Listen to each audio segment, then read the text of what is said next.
Yo, what up? What up? It's Wednesday night. Y'all know what we do. Sean Prez, Rich Dollars. Let me know we're live here. What up? What up? Yo, Soji, what up? I see you in the building, fam. It's Wednesday night. Sean Prez, Rich Dollars. We are the Boys Club. This is a little different. Rich usually hosts it from his line, but we doing it different. I'm hosting it this week. Rich, where you at?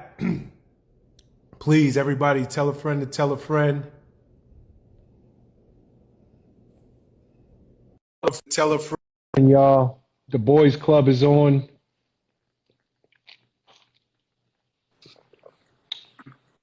Rich, what up? What up, man? Okay, where you coming in from? Dollars Unlimited? Yeah, I'm on my Dollars Unlimited page. Okay. Yeah, unfortunately, I'm having some technical difficulties with the Richie Dollars page. So hopefully, Sandy comes in here. Sandy Wade from Meta, from Facebook, from Instagram comes in here and sees that we have been compromised and helps me get my page back. So that's what we're hoping. But right now, I'm in a bad place, bro. Don't worry about it. We're gonna have a good time. I mean, it'll probably be a lot less people in the room tonight. So everybody, if you know somebody who loves the Boys Club, who loves what we're doing, let them know that we're on live. We're coming, I'm hosting it tonight. Richie Dollars is coming through his backup. Yo, Rich, but real talk, we gotta move this thing over to YouTube. You gotta make time so we can move this thing because these issues with Instagram, it's just too frequent. Um, Everybody, please, if you're on this live, please go and follow us, subscribe to our YouTube channel. It's the official Boys Club. Right now, I'm just stalling a little bit of time, waiting for people to come in the building, Rich, because I know typically when we do it through your um, Instagram handle, it's a much larger reach, letting people know that we're live. But right now, I guess we'll give it another 2-3 minutes and then we'll get busy. But how's everything otherwise, though? All is well. All is well. This is a downer, man. I'm not even going front because my Wednesdays, I'd be excited for this. I'd be excited. 7:30, I'd be on your phone. I'm like, yo, what's up? You ready? It's a setback, for the big comeback. So it is what it is. But other than that, everything is good, man. Working and same shit. Yeah. Okay, we get started, guys. For everybody, real talk. If you love what we're doing, like this is one of those nights we're gonna need you to help spread the word because, like I said, we are coming through my handle. I'm hosting a lot less followers than Rich has, and we need y'all to tag 10 people. Let them know that the Boys Club is live. We are on as always. In this episode, it will be up tomorrow on our YouTube channel. Our YouTube channel is the official Boys Club. Please subscribe to it because we go through so many problems week over week with Instagram. We are moving this show. We have to move it to YouTube. It's necessary. With that being said, Rich, there's a lot going on I want to talk to you about. But before I get into headlines like I typically do, I want to go to a question that a young lady sent us. And this was a while ago, and I promised her we would get to it. So I'm just starting to show off because I don't want it to slip my mind. Shout to Bernadette. I see she jumped in the building. I am Joe Paul. So many. Will Mullen, my man Will for many years is in the building. It's a quick question, Rich. This young lady, she writes into us and she says, look, I've been talking to this guy long distance. She's feeling him, and he agreed to fly her out. Essentially, she says she's not ready to take their relationship to the next level, but she really likes him and really wants to see him. He told her he only has one bed. They can sleep in the bed together, but nothing's going to happen. She said, is it possible for a man to sleep in the same bed with a woman and nothing happen? Truth Be Told podcast, I see you. What up, what up? So, is it possible if Richie Dollars flies a young lady in for Rich Dollars to sleep in that king size and not smash?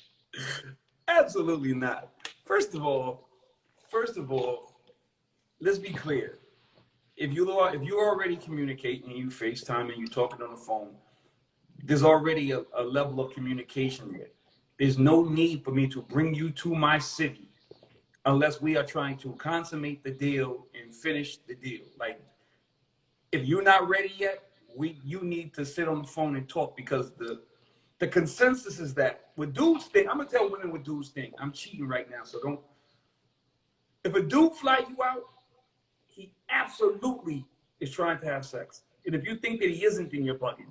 If you think that a dude is flying you out to his city from your city to hang out, talk, he's trying to have sex. And his thought process is that y'all are gonna hang out, y'all are gonna go smoke hookah, y'all are gonna have some drinks. Even if on the telephone you're saying, yo, I might not be ready. By the time y'all get to one another, you see one another, you get to hanging out, there's a couple of drinks flowing. It's that whole thing, that whole ambiance. You at the crib, he might even lay in bed with you and might even watch a movie. But the nigga is going to try you. He is absolutely 100% unequivocally stated going to try you. And if you say no, there will be tension for the rest of your duration. Or contingent upon the type of dude he is, he might just fuck around and might just put you out. There's no dude that's flying a girl out just because I want you in my presence, bro. No. So you don't think it is possible? You don't think it's possible if a man, hear me out, Rich. Go ahead. If a man is genuinely, or he says he is genuinely feeling a woman, he's genuinely feeling her. I want to see you. We on the phone, late nights, conversations, then cross the line. I want to see you. But I understand and I respect you're a woman. I understand and respect you're not ready to go there. If you come here, we can keep it platonic. We don't have to cross any lines you don't want to cross. Are you telling me if that woman goes, if she jumps on that flight, there is an expectation and she needs to know that up front? Absolutely. If she jumps on that flight, I'm gonna keep it so funky. He might, in his heart of hearts, be thinking that's exactly what he wants to do. But if he is really, really self-aware and he's really, really, really honest with himself, he knows that he, in his mind, is thinking, I said that to get her here. I said what I needed to say to make her feel comfortable to board that flight, not ghost me, not act like she was going to get on the flight and never show up. I got to make her comfortable to get her to this city. When I get her to this city, I am now the caretaker. I am now the boss. I am in charge of this trip. And when she gets here and she sees me and we drinking and kicking it and having a good time, she's going to let her guard down. And at that point, I'm going to take advantage of that opportunity and we're going to kick it. Now, that's not to say that he don't like you. That's not to say that he's going to have sex with you and not talk to you or make you walk home to another state. That's not to say any of that. I'm just strictly stating that in his mind, if he's bringing you to another state via the bird in the sky, there are expectations. There are absolutely expectations. And even if he's telling you on the phone, yo, you good, we good, I promise you, you come here, we're just gonna hang out. That's not what he's really thinking in his mind. He's thinking he's gonna get you in front of him, and it's whatever. Might be a trip to the mall involved, might be some getting some nails done involved, might be some hookah involved, might be some dinner involved, might be a Louis bag involved, but the ultimate goal is that he's set up for this trip and he is 100% trying to go in for the kill, period. No ifs, ands, or buts about it. Okay, so, and I would agree with you. I'm going to start here. I know I'm smiling, but I would agree with you. There are some men, possible. There are some men who I don't know about sleep in the same bed. I know it's Not been done. I'm 100% clear it's been done where a man won't touch you. But the odds are not in your favors, ladies. Ladies, um, let's just put it that way. Every man is not going to cross that line, but the odds just are not in your favor. I believe if you accept that trip, it's not just about him flying you in to where he lives. If you accept the trip anywhere, let's go to Florida, let's go, I don't know, to DR. When that man pays for your ticket, he just put a down payment on what he believes he's going to get when he sees you. And that is how men think. I think that there is a contract, an unwritten contract that is signed the minute that that ticket is bought, um, and accepted. and accepted. And I was about to go there. So I think, and I would tell the young lady, and I pray that she is watching tonight, if you are truly in your heart of heart not ready to do anything, don't go. Just don't. Um, FaceTime, Zoom. There are all these other ways that you guys can see each other without seeing each other. Correct. But I probably would not recommend that you get on that flight because I think I think there's an unwritten contract that you just signed the minute that you do that. Period. But the funny thing is, she asked this question. She asked this question, but this question is absolutely rhetorical because, ladies, y'all know, like, come on, like, let's not play this game. Like, women know, like you just said, there's an unwritten rule. There's a contract that is stipulated and signed once you board that flight. Once you board that flight, So for you to act like you don't know, you're playing yourself.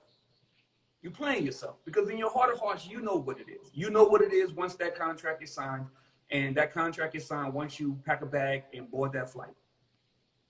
And that man is on the No, other side of that thing, expecting you to roll up at any minute. Come on, knock it over. Like y'all need to stop. yeah, Rich, I would agree with you. I wanted to give her the benefit of the doubt because I didn't even want to go there, but um, trust me when I tell you, she done got herself waxed. She done got herself, um, well groomed in places that she say the man she don't even want this man to see, but she's doing it anyway. I think y'all know just as well if you board that flight, there's a good chance. I know your mouth is saying I'm not ready to go to the next level, but you boarding that flight, your actions are saying something different, and I'm willing to bet on anything. She got some new underwear, got some new bras. I bet you she's well shaved. All of this for a dude that she's not ready to cross the line. So I would agree. If you really ain't ready to do something, do what we doing. Get on IG Live My and keep cousin it that way. Chanel's in the room. My cousin Chanel's in the room, and she hit us up open and was like, "Well, who wrote the rule book?" The rule book was written, Chanel, when in your heart of hearts, and I know my cousin, she's not boarding that flight. Chanel is not boarding that flight. So even though you're asking me who wrote the rule book, subliminally, you understand that there is a rule book because you, Lil Cuzzo, are not going to board that flight because of what could be expected, what could happen, the level of comfort that you're going to have once you board that flight. So just by virtue of you not taking that flight, it means to me that you know that there are expectations of what this nigga's going to try on the other end. So it's not about a rule book. It's not about who wrote the rule book. It should be that women should be able to do whatever they want to do without expectations. But the same thing is if a man, there are some, let's just preface this by saying there will be some guys that are good and they're going to be gentlemen the whole weekend. But let's take it from another perspective. If a woman goes to a restaurant and you invite a woman out on a date and you go for drinks and hookah, there will be a small percentage of women who'll be like, well, I'm paying.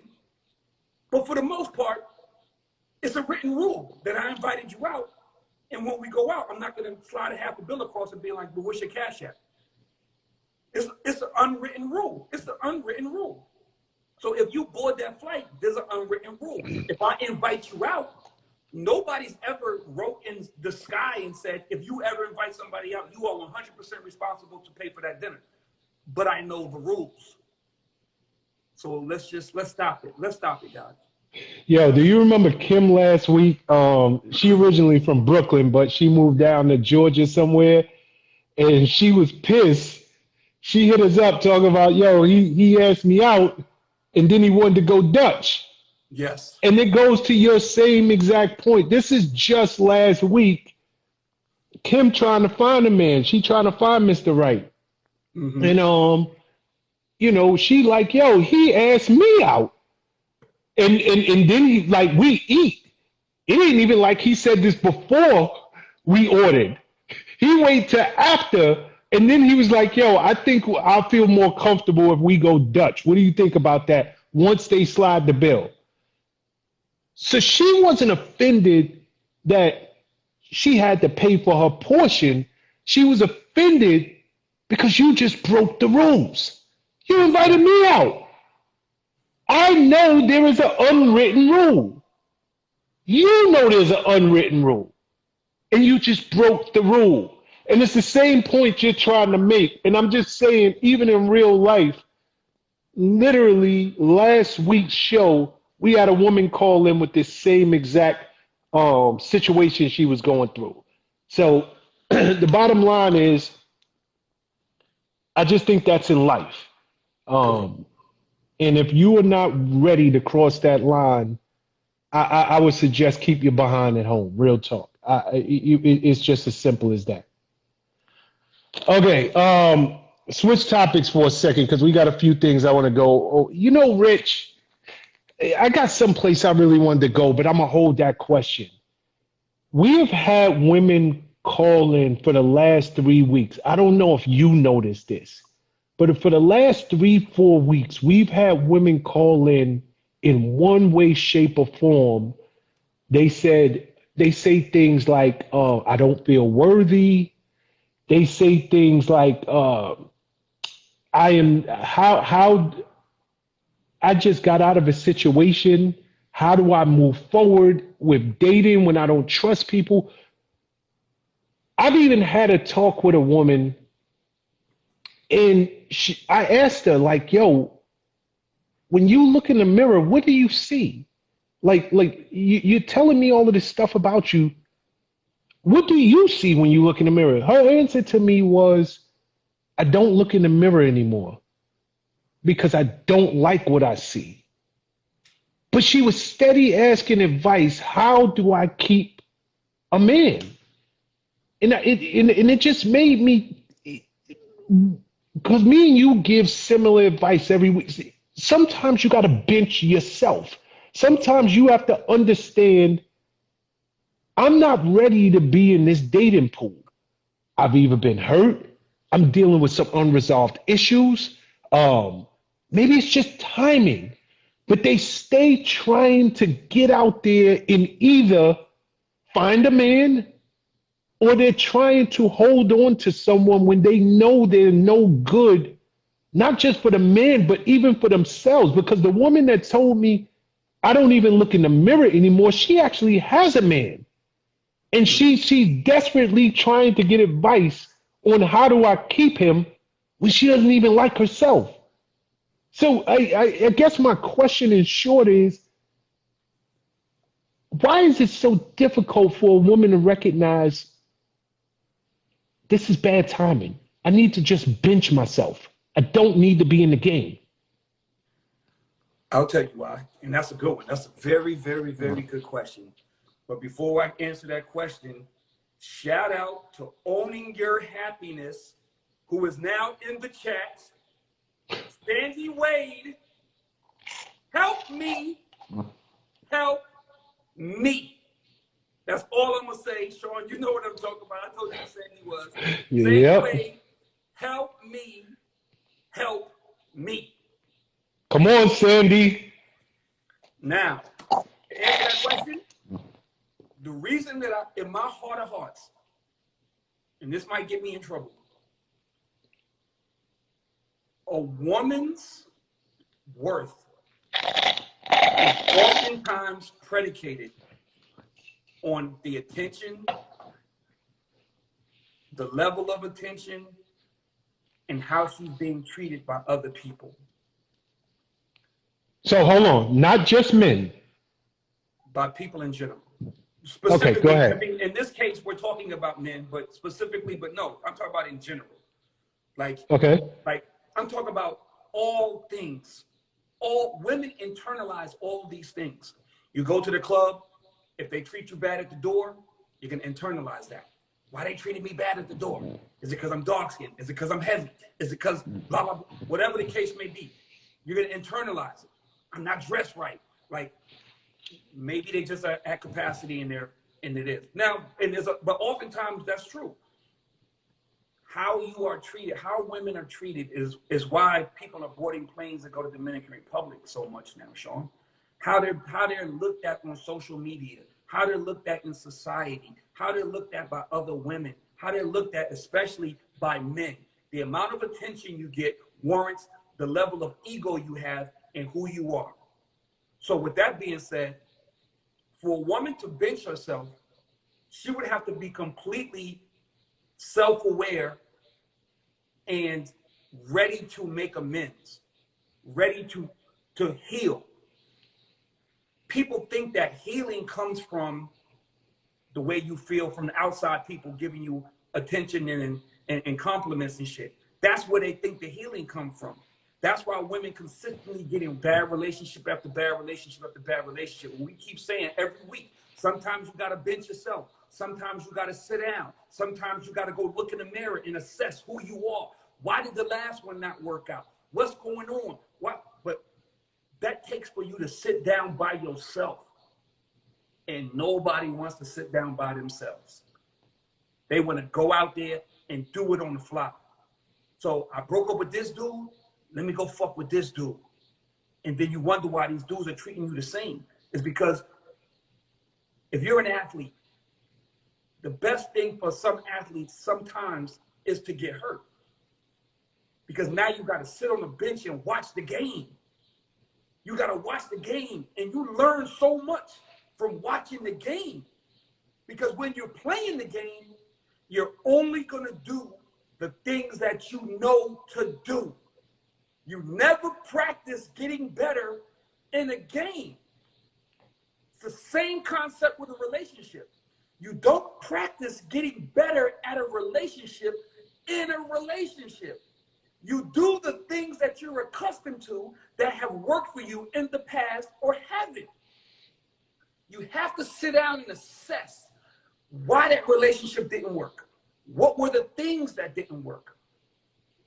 How do I get in touch with myself and feel good about me? So the next time I go out into this relationship, I'm feeling like I'm ready to give myself to the next person. I'm ready to be a better version of what I was in the last relationship. But if you consistently just running back to back to back to back to back, you're never going to learn anything. You're going to do the same things over and over again. And you're always going to wonder why the last relationship didn't work. It didn't work because you weren't reflective. And the same thing that ran that last dude off is probably going to be the same thing that ran the next dude off. Because you're not learning from your mistakes. You're not sitting down assessing your mistakes. The reason a teacher puts when you get a test, they mark it wrong. They mark it wrong. So you can take it home, look at it, say, oh shit, I got this wrong. What's the right answer? You do that with everything except for relationships for the most part. People do that with everything. You cook, the shit is nasty. The next time you cook that dish, you reassess. What did I do wrong? Oh my God, I put too much salt. Oh my God, it's too much this. I'm not supposed to put these two things in the same pot. Whatever the case may be. But in relationships, you feel such a need to be validated by other people. And y'all can say no all you want to. I see people on here like, nah. You can say no all you want to. But the Cryptic Dominican Republic validates what I'm saying. The fact that women are dating dude after dude after dude validates what I'm saying. The fact that that question was even asked validates what I'm saying. These are all things that people do. You have to work on yourself before you can help anybody else. Before you can be in the best version of you, you have to work on you. I can't work on you for you, and you can't work on you on the fly. Because then you're still working on you during our relationship, and I might not have the patience to watch you work on you in the beginning of a relationship. You got to sit in the mirror and self-reflect and get to a point in your life where you feel good about you. And then you go into the next relationship. Once you've already established what you did wrong, what you're not going to do again, how you're going to make it better, you were not as patient as you should have been, that dude left, you have to assess that and be self-aware, and then you can move forward. Other than that, man, you know, every person going to be the wrong person. Well, the question, and for anybody who's just jumping into this, the question, it wasn't so much, it was the why, because I'm really confused. I'm really, because I thought about this, Rich. Why is it so hard to just stay out of the dating pool for a minute? Why is it so hard? You need the validation. The women, I said that. They need the validation. A relationship validates you. Attention from guys in the club and at the restaurant or at the grocery store or walking down the street jogging, it makes that in turn. We can't hear you. Rich, we can't hear you. Hear me now? We can hear you now. You hear me now? Yes. Those are the different things why women refuse to sit down and get it together before they go back out into the dating pool, because they internalize, and the attention from people is what makes them operate. That's where you get your self-esteem from. You get it from the outside in. You don't get it from the inside out. For some odd reason, a lot of women do not get it from the inside out. They don't exude what they want to be. They want you to give them that affirmation, and then they can be like, oh, okay, I am fly. He said I was fly. And if you ever go sit down for a month and you don't have nobody telling you that, that shit puts you more in the rut than being in a bad relationship. Not having a daily affirmation, not having a person cat call you on the street, or, yo, ma, you so beautiful, walking out the club, or buying you a drink and sending it across the way, or something like that. Women live for that shit. They live for that shit. And it's all. I'm gonna tell you something. Go ahead. Go ahead. I'm sorry. Go ahead. Nah, and I'm just saying that they live for that. And if you were to ever take a step backwards and love from the outside, from the inside out, love yourself from the inside out, know who you are, not need the affirmation, then you could sit down. You could be in touch with yourself. It's hard for women to be alone. Yeah, I'm gonna tell you, Rich. It breaks my heart. It really does. We sit on this show and we hear women call in, and they're heartbroken in some cases. Some are very, very unsure about themselves. Their self-esteem is shot. They don't feel worthy. And like I said, even the young lady I spoke to, her exact words is, I don't look in the mirror anymore. I don't, because I don't like what I see. But But the very next breath, she wants to know what I can do to keep my man. I mean, I'm like, yo, you don't even need to be in the game right now. So I was trying to think of the why. And I couldn't agree with you more. Everything you said is absolutely right. But I'm wondering if it is just human nature. And I want to throw something out at you, and I throw it to the audience. Y'all let me know what y'all think. I'm a black man, so I'll speak from a black man's point of view. One of the hardest things for a black man to do is go to a hospital. I don't care how sick you are, how broke up you are, you will lay in the bed half dead. But you will not, like, there, you got to go to the doctor. I ain't going to no doctor. I'm good. I'm good. I'm good. But also, especially within our community, it is hard to seek mental health, right? It's hard to seek a mental health specialist, i.e., a psychiatrist, a therapist. These are things we find it so difficult to do.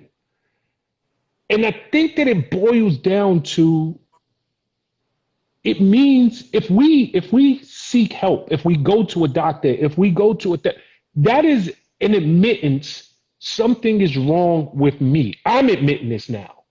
I am conceding and submitting to the fact that there is something wrong with me that I need help with. And I'm wondering at the core of it, and it could be what you said, right? It could be they need to be validated. Women need to be validated. Or I'm wondering if it just is, it is simpler than that, that people have a hard time admitting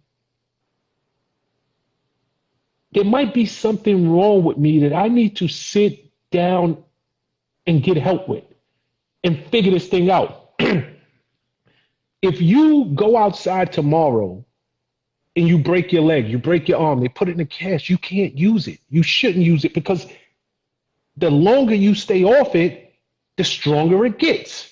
Correct. There are athletes who are making tens of millions of dollars a year. They sprain an ankle, they take time out, weeks on end, because they need it to heal so that when they come back, it's as good as new. And I'm just wondering, why is it so hard for women when you know I'm broken? I've got a sprain. This does not work.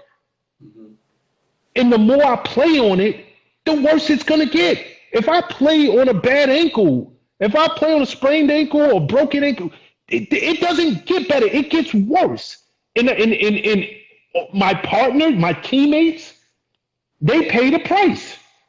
So if you are playing in this game of life and you know you're broken, you know you're sprained, for lack of a better way to put it. Say you're not broken, you just sprained, your heart broke, you don't trust men, you've been lied to, you don't feel pretty anymore, you've been demoralized. Do you think playing in the game, you're going to be an asset to your team, to your partner? Or are you going to be a liability at that point? And sometimes you just need to pull yourself out so that you can sit down and heal, so that you can sit down and get the rest you need, the mental rest, so that you can sit down and feel better about yourself again. And I don't know why it's so freaking hard, but it just breaks my heart every week when I get these same people hitting us.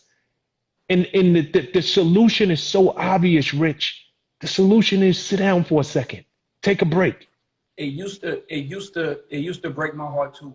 I used to be like, damn, like, but the more we do this,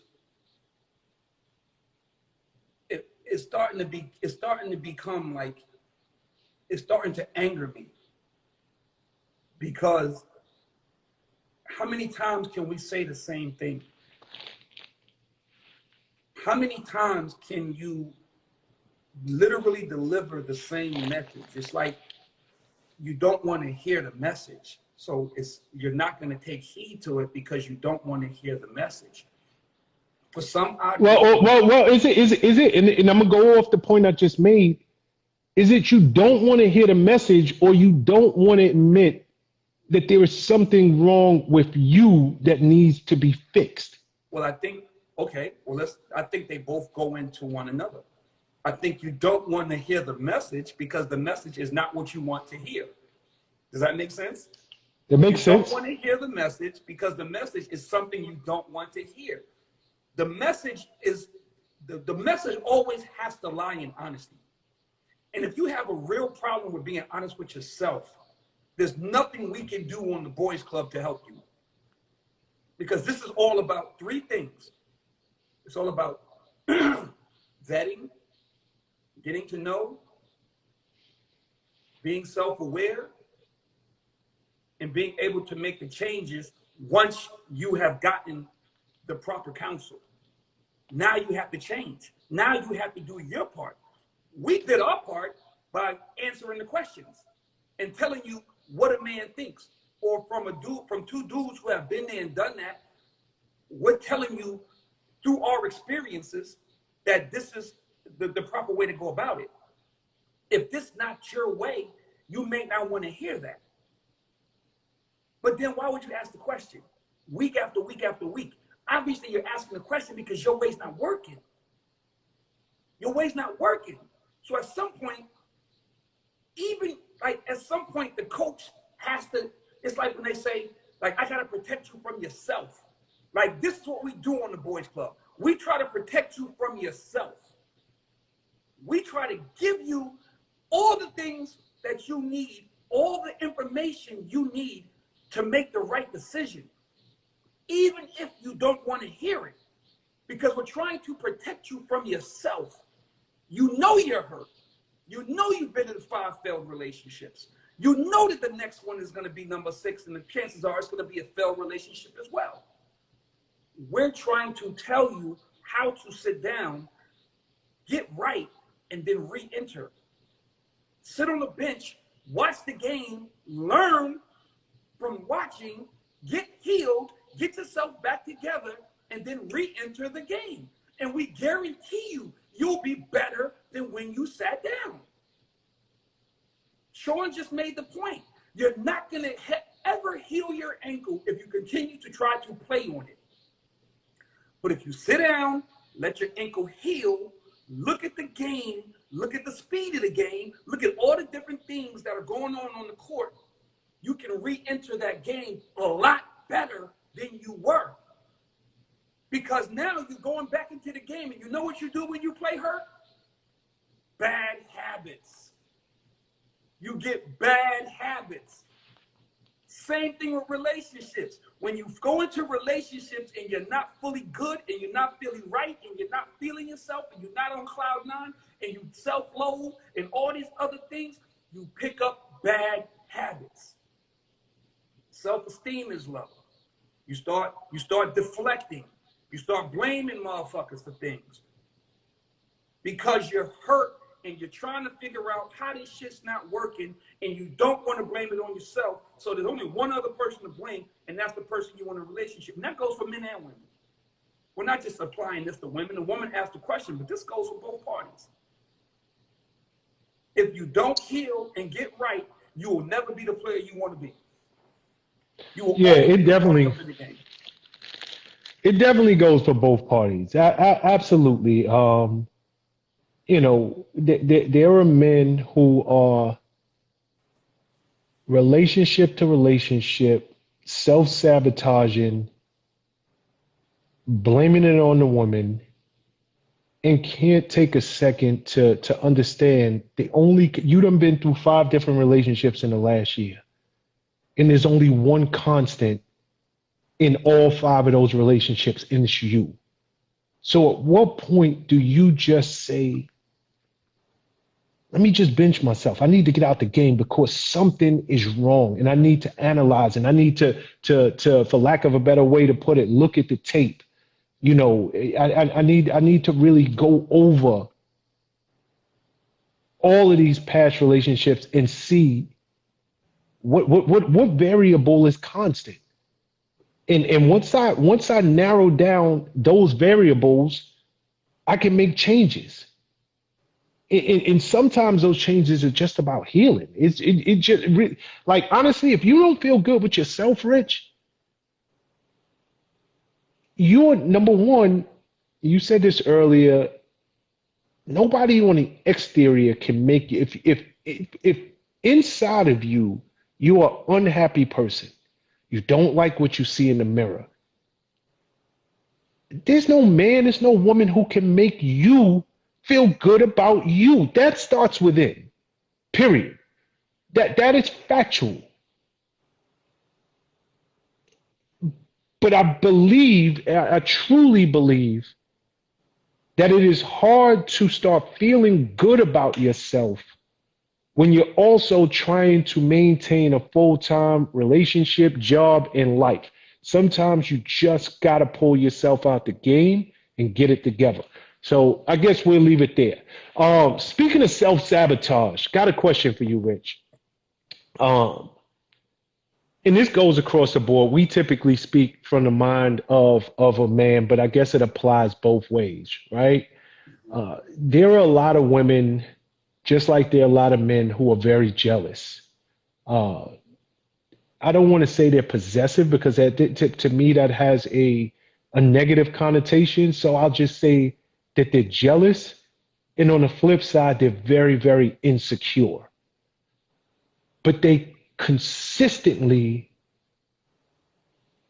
are pointing their finger at their partner for every little thing instead of understanding that my partner's not the problem. My insecurity is. That's the real problem. How do you even have this talk if you are a woman in a relationship with a man or a man in a relationship with a woman and they are hell bent on pointing out every little thing that you do as an issue because of their own insecurities, but they will not understand that what you're doing is not that flagrant. It ain't even disrespectful in no kind of way, but to them it is because they have insecurities. How do you tell a person, I'm not the problem? Your insecurities, that's the problem, and that's where you need to start. Just like that. Just like Who's that. gonna hear that? Who's gonna hear that? Nobody's gonna hear It that, has to Rich. be. It has to be. It has to be in a moment. Like you have to like. Obviously, if you're not trying to be confrontational, because when confrontation comes, everybody wants to win the argument, so nobody shuts down. It has to be in a moment. Like you saw what just happened. That wasn't about me, love. This is why it's not about. Let me explain to you why. It has to be like that. Like this is the part of the game where communication is so important, and being Mm-hmm. able to have a conversation and make somebody who doesn't want to hear you hear you. Something happens, you might want to point out. You might want to take. This is my opportunity. You might want to understand. Like this is my opportunity right here. You see why this happened? I didn't do anything. I didn't look at that lady right there. I didn't, whatever the case may be. I didn't look at my phone. I didn't turn my phone upside down. My phone's been on the right side up all night long. I ain't looked at nobody. I'm having a great dinner with you. We're having a good time. And something just happened. What was that? Like, that's the communicative part. Like, I'm trying here, but you have to give me some leeway. You have to understand that I don't know who the last dude was or what he did to you, but we not all the same. He ain't me, I ain't him. You're so adamant about that right there that that's your thing. Whatever that thing is. And I can give you 50 examples sitting right here right now of I did nothing wrong. You need to understand that you feel the way you feel. It has nothing to do with me and everything to do with your previous relationships, your perception of what a relationship should be or what men are out here doing or whatever the case is. You are triggered because of something. This is sociological. You are triggered because of something that happened in your past. I'm letting you know that what do I need to do in this moment to let you know that that's not me. Because it's all I can do. Because you're painting the wall with the same brush. And all these, it ain't the same. It ain't the same. So it's about communication and getting somebody to understand what they're doing and how it's detrimental to what you want to do. But if it means that much to you, you might have to take a step back and be like, what do you want me to do to show you that that's not it? If it's a phone thing, I might got to give you my phone. Go ahead, go through it. You'll never go through it again. But in this moment, spur of the moment, I ain't had time to erase nothing. I ain't had time to change nothing. You're feeling a way about my phone. Here's my phone. I never want to deal with this again. Here it is. Now it's up to you to trust because I did my part. Now I'm not going to bend over backwards for you forever. But if it means enough for me, then I'm going to do what I need to do to make you feel good about it. And after that, that's all I could do. Like, you ain't just going to punk me and just make a nigga just be like, yo, I'm bow down to every qualm that you ever have. That's not going to happen. But in the event that this is important enough to me to make this work, I'm going to communicate with you and I'm going to give you the opportunity to look at the things that you think I'm doing wrong to realize that I'm not doing them. Then we have to move forward. We have to move forward. If your number one thing about me is that I turn my phone upside down and I know you never get to go through my phone, or if your phone go dead and you say, yo, let me borrow your phone real quick, nigga looking at you like, oh, fuck. This bitch gonna have my phone in her hand for more than 2 seconds. Like, you know what I mean? Like, I don't know who about the text call, whatever. Nah. If that's your insecurity, here go my phone. Here it is. Let's put this shit aside. Let's put it to rest. And that's how you got to do this thing. You know, because I'm listening to every word you said. I agree with 98%.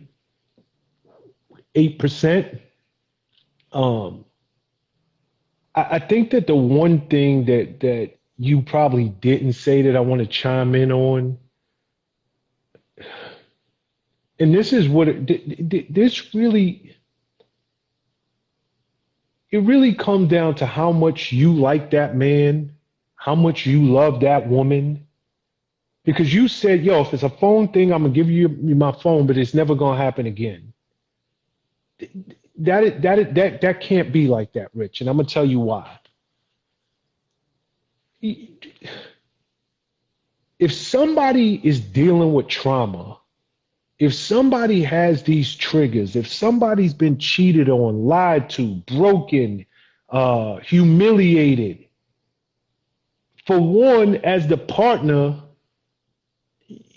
you got to recognize what you're dealing with. And that's why I say you got to love either that man or you got to love that woman, because you got to know, I signed up for this. This is what I'm in.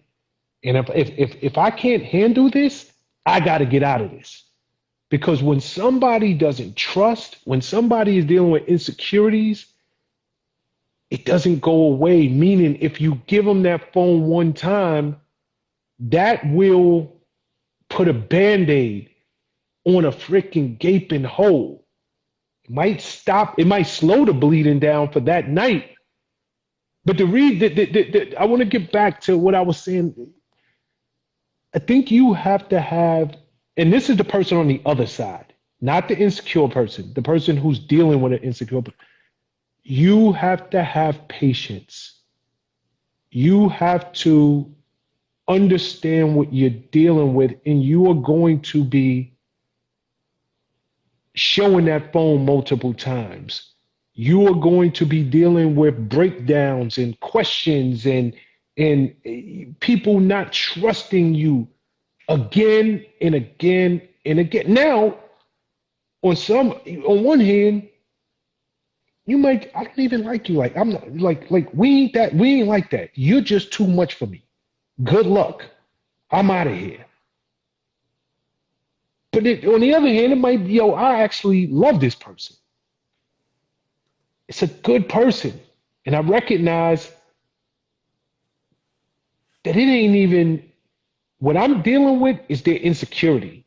I'm not dealing with, I know they're reversing it and saying you did this, or I don't like when I see that on your phone, or we were walking and I saw you look back every time a woman walked by, you got to turn around.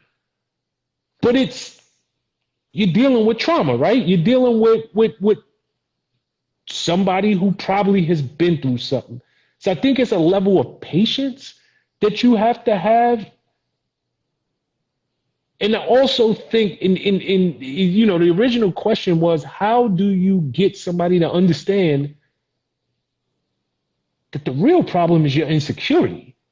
It ain't even the things that you're pointing out, because you're pointing that this week is this, next week is that, next week is going to be something else. But it all comes down to the fact that you're insecure in this area. I'm gonna, And I'm gonna, go ahead. I'm gonna chime in, and we're gonna agree to disagree, because through my experiences, the more you acquiesce, The more you what? the more you acquiesce, the more you give in, the more you Yo, Rich, where do you get these words from? I'm just a smart ass nigga. Acquiesce? Acquiesce. Okay, every week you got to slide one in, but okay, I learned a new one. What does that mean? Just so I can use it tomorrow and sound smart? To accommodate, to give in, to essentially go against what your better thought for somebody else's well-being. So Acquiesce. I'm giving in. I'm based acquiesce. I'm giving in to you. When the player didn't want to, Ukraine has to acquiesce to Russia's whatever if they want the war to end, which means you have to give in. You have to give your part. So what I've learned through relationships is that, to some degree, I 100% agree with you. And I didn't mean it literally when I said show her the phone one time and that's it. You never get to do it again. But what I'm not trying to do is fall victim to your insecurities. See, fighting insecurities is a two-way street. I have to prove to you that I'm not who you thought I was. You have to receive that. You have to now understand. So now we can move on to the next thing. But what I'm not going to do is create a sense of entitlement, because that's not helping you with your insecurities. It just means that I'm constantly giving in to your insecurities. You understand what I'm saying? So at some point, there has to be a time when that insecurity is now a security. I no longer worry about his phone. We can move on to the next insecurity, the next issue. But if I create a sense of entitlement for you, then now we become toxic. Now we become, you feel like through your own insecurity, you feel like I owe you that. I don't owe you that. I do that because I want this to work. I love you. I want to move forward. I don't owe you that. So now, if every time you feel a way about my phone, you feel like it's okay, nah, because I shouldn't have to prove myself every single day in a relationship. At some point in that relationship, you should be comfortable enough that my man doesn't, he might have some other shit going on, but that ain't it. That ain't it. That ain't it. We've dealt with those things, and I know that he's on the level as it pertains to that. But I can't entitle you. I can't give you that power over me to where you are now entitled, that every time you feel a way and you're going to abuse this power. And that's what I'm not going to allow. So I understand and I hear what you're saying, 100%. Understanding if you love that person, then you want that person to feel good and you want to do the right thing by that person. And if it means that you got to do it 1,000,000 times, nah, that ain't me, bro. That ain't me. Okay, Rich, you just attacked a side that I think is so dope, and I'm glad you brought it to the table, right? Because there's somebody in this live right now that is highly insecure. There's somebody who is wearing their man down. There is somebody who is throwing fits and crying and you know, saying that you make me feel like whatever. And the man, it's like, yo, I don't even know what you're talking about anymore. So I love what you just said. Okay, what's the word? Acquiesce? I love what you just said because, you know, there is a flip side to what we're talking about because there's somebody on the other side. There's somebody who is now the punching bag. There's somebody who's on that receiving side that, damn, here we go again. And I'm just tired. I am just tired. You know, I don't know how else to put it. You haven't caught me yet. So either that means I am extremely good at what I do, or there is just nothing going on. But I am just exhausted with this conversation, right? So I think you highlight the other side really, really well. But the one thing I would just say, going back to the other side of the person who's insecure, and how do you even help them to understand that you're the problem?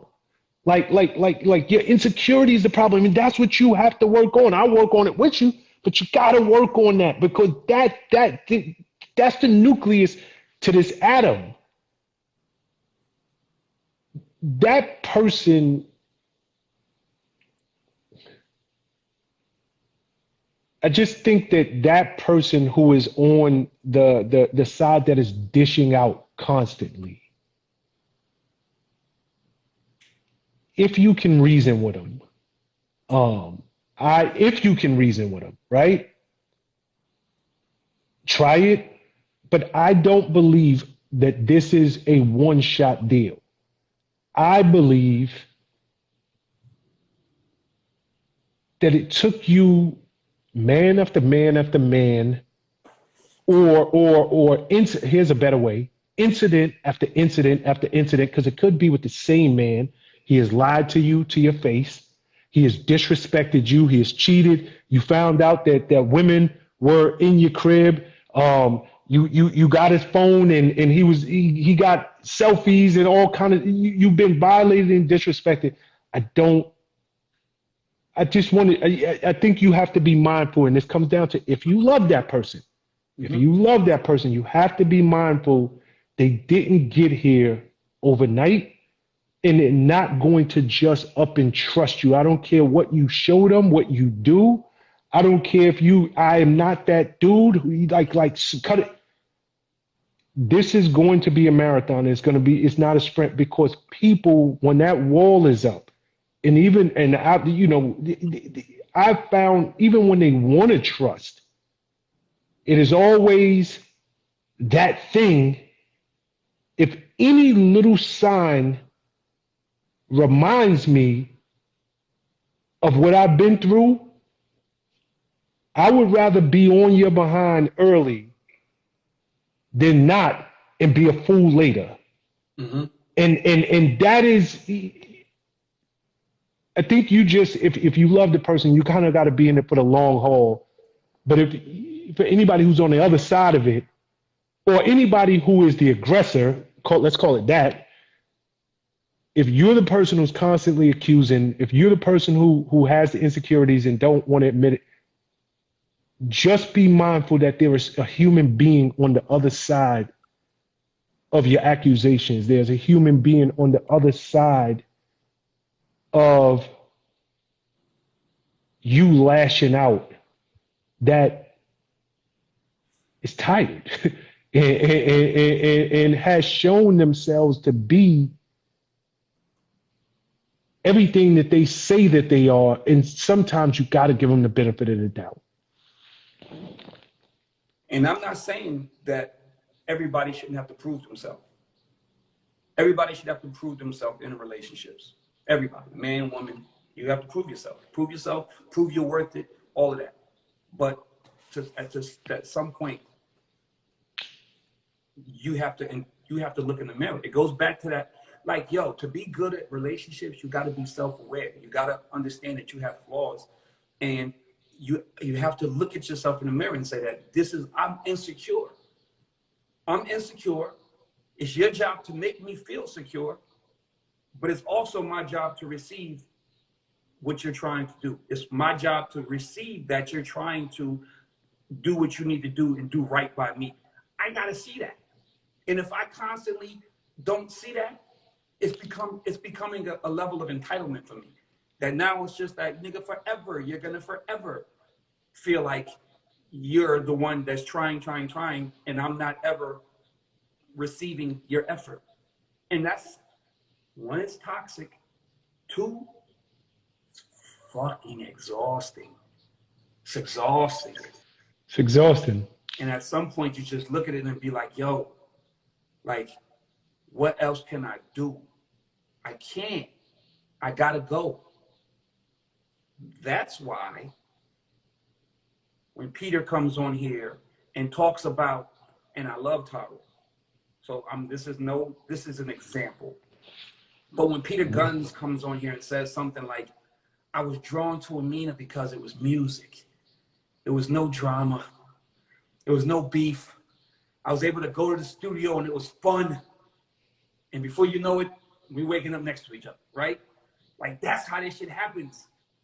Because you create such a toxic environment at home, and I'm trying so hard, and I'm so fucking tired that I don't even want to go there no more. If I don't trust Mariah, and she's shown me that she should be trusted, I might need to let her go.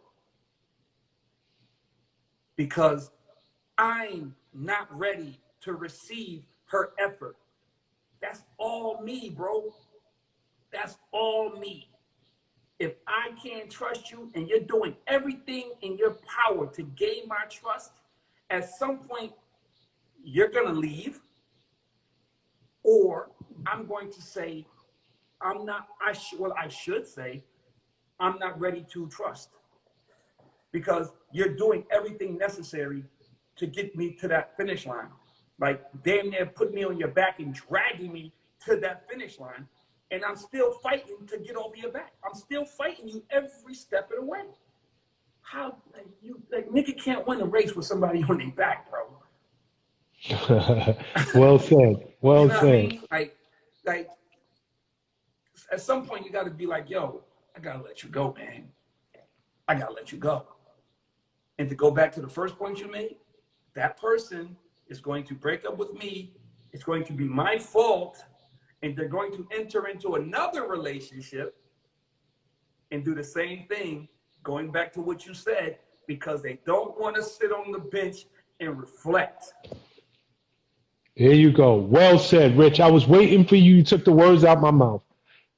Well said. So at that point in time, like, this is where we at. You know what I mean? All right, let's go ahead. I'm sorry. Nah, that's it. That's where we at. I want to stay in this lane for a little while, and then we're going to let callers in. Let's just say, which in most cases is the truth. Well, in a lot of cases, I won't go so far as to say most. A man does mess up. He does violate his relationship. How can a woman trust when a man has a genuine apology? When a man says, I messed up, I know I did, but it will never happen again. And I ask you this because last week we had a caller calling. I don't know if you remember, she had a West Indian accent. And she said that she broke up with her man. And she was like, you know, in the last year, he has done everything I wanted him to do. He's working every day. So she didn't say that the man wouldn't work, but she made a point to say now he works every day. She said he calls me religiously. He just like, and they have nothing going on. She is not sleeping with him. She was asking us essentially, can I take him at his word? Can I trust that what he is saying is real? So I'm asking you, if you're a woman out there and the man you love broke your heart, you found out he was doing what so many other men do, and they violate their relationship, they violate you. Um, he done lied to you 1,000 times, this, that. But now, yo, I see where I messed up. I was a boy. I grew up. Like, I want to make this work. How can a woman tell when an apology is real, when it's sincere, when it's genuine, and most important, when it will never happen again? I won't give you a reason for me to apologize ever again. Okay. First of all, apologies are only as good as the actions that surround them. People apologize for a lot of different reasons. They apologize because they feel like it's the easiest way to stop the conversation. They apologize because they don't want to deal with the conversation. They apologize because they don't care and they're just trying to get it over with, and just that's what you want to hear. If I apologize, that apology has to be accompanied with actions. I can't just say I'm sorry and go back and do the same thing, because now we both know that that wasn't an authentic apology. That was the bullshit. Nigga, you wasn't really sorry. You went and you did the same thing again tomorrow. You just wanted me to shut up and get out your face. You didn't want to deal with it that night. You wanted to watch the game. You didn't want to deal with it that night. You wanted to do whatever you was doing. Apologies have to be backed up with actions. The only way, and if you're wrong, you should be willing to show that your apology was authentic. If you're wrong and I got caught cheating or I got caught doing something I ain't have no business doing, I have to show you that I'm sorry. I'm a firm believer in real life that you should never say that this will never happen again, because we're all people, we make mistakes, and you shouldn't make the same mistake twice. I remember when we was at bad boy, you used to tell me all the time, I mean, you could do 1,000 different mistakes, just don't make the same mistake 2 times. That was like the Sean Prez rule. I will bail you out of my pet peeve in life. Anything in this office, I will bail you out of. You can do whatever the fuck you want to do one time. But if you make that mistake more than once, then now you're starting to piss me off. That's the way relationships should be. Like, you should be able to make mistakes, grow from the mistakes, apologize from the mistakes, and move forward. As easy as that sounds, I often think that people make the same mistakes twice. There's a lot of things out there that contribute to that. Just a bunch of stuff. So I'm not saying that anybody can ever guarantee that an apology is going to be something that is a one-time thing and you'll never have to apologize for this again. But what I am saying is that if you continue to have to apologize for the same thing, then that person should leave, because it's not that important for you to change that part of your life.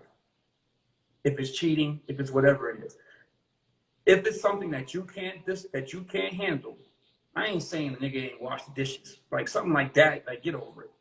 But if something big and they have to continue to apologize and they show you that they're trying to do right and they just backslide and backslide and backslide, at some point you have to be like, well, this nigga's he's just a cheater. There's nothing I can do about it. He's just a cheater. As much as I know he loves me, he tries so hard, because I watch him try so hard, but for 3 months he'll be perfect, and in that 3rd month that nigga will backslide. I gotta let him go. He's a cheater and he can't help himself. So that's what you gotta do. But that apology accompanied with the actions, you should give that man a chance until you decide that that apology is no longer, the actions don't equal that apology anymore. Okay. I agree with you up until your last sentence. Here's why. I would never tell anybody you should give somebody a chance when you got the apology, and here's why. So I'm gonna attack this a little different than the way you attacked it. Whatever the violation is, whether it's cheating, whether the man put his hands on you, whether he is a compulsive liar, whether he won't get up and go to work, and you the one out there working, and while you working, he up and down the street driving your car. Whatever it is, right? Whatever the violation may be, if he comes with the sincere apology, the first, and I'm gonna talk from a man's point of view. So let's say, I know we're talking about a man cheating on a woman, but let's say a woman cheats on her man. The first thing you you could be madly in love with this woman, madly in love with her, and she might be genuinely apologetic, sincere, will never make that mistake twice. She was drinking that night. You wasn't hitting it, and she was going to work, and there was a dude who was paying her attention, and one night they had an office party, and something just happened.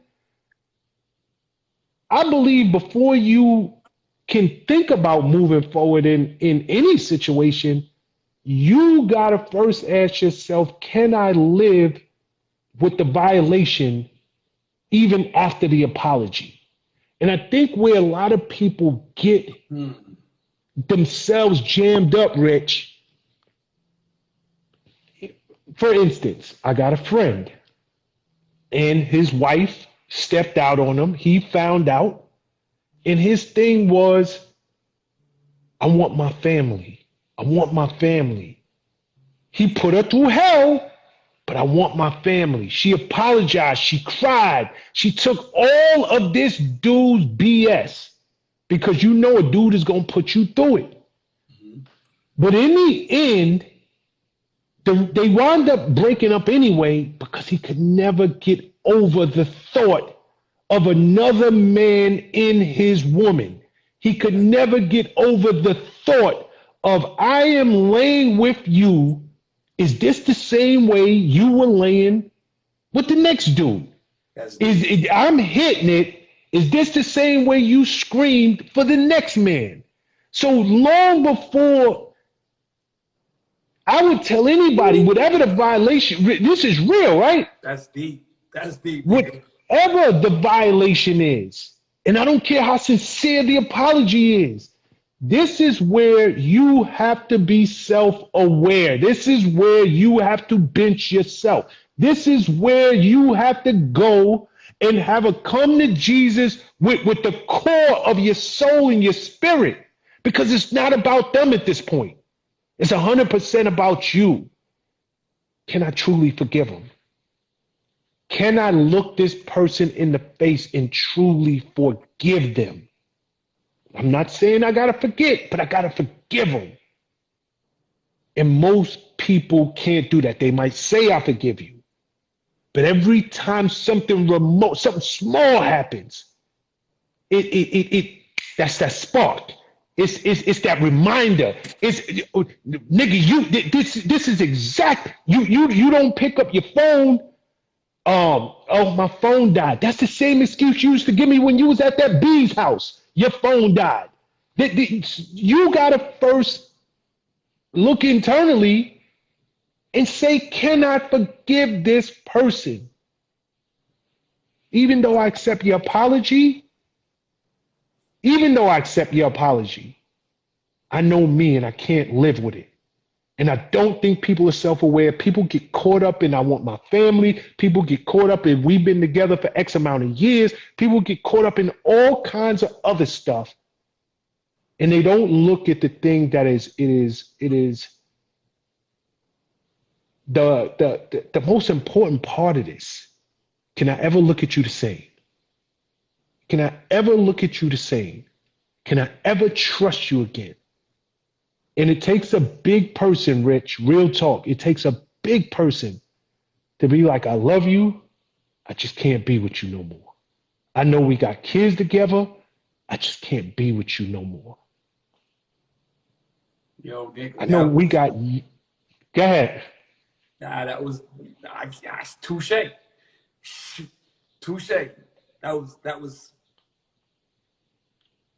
I have no rebuttal. I can't even say that's the realest shit that I heard in some fucking time. Because if you internalize that,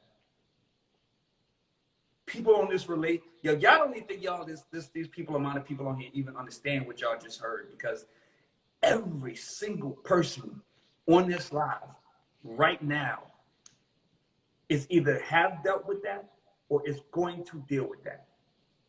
And you're going to stay in a relationship that you shouldn't stay in because you know you're never going to be able to accept what was done to you.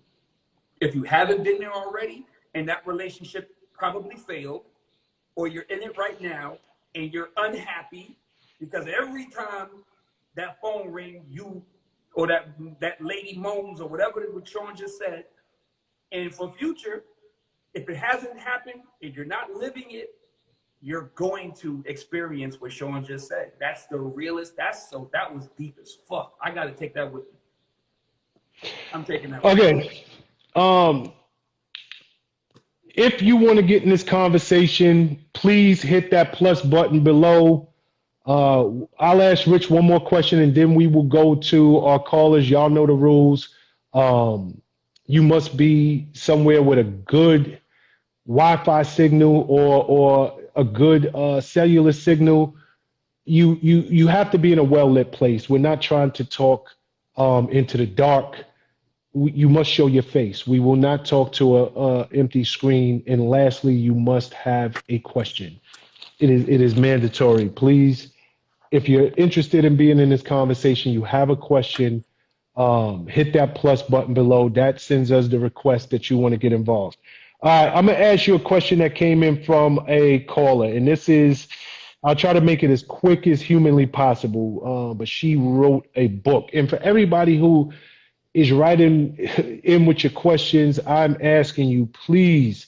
I know you are trying to get as much detailed information as possible, but just stick to the top line points. That is what we need. So you don't have to go through every little things. I don't care if you put it in bullet points. This happened, that happened, that's happened. This is how long we were together. We got this many kids. We've been broke up. This is our problem, whatever it is. And then ask your question. But I'm going to try to read this, all right? And if I read this last week, let me know, and we'll go straight to callers. I have an ex. We've been together for almost 3 years now, off and on. Matter of fact, I think I did. Did I ever read this? We've been together for 3 years now, off and on. I can pop up at his house for the most part whenever I want. Usually he'll let me in and open the door, but lately he's been acting funny. Every time I call, he answers, or he'll get right back to me if he doesn't. We had a family with my kids and his son. The kids are the same age and they're really close. I miss my family. However, due to my ignorance, he got locked up behind me. Thank goodness he is home now. His mom and I were close. Hold on, I lost my place in this.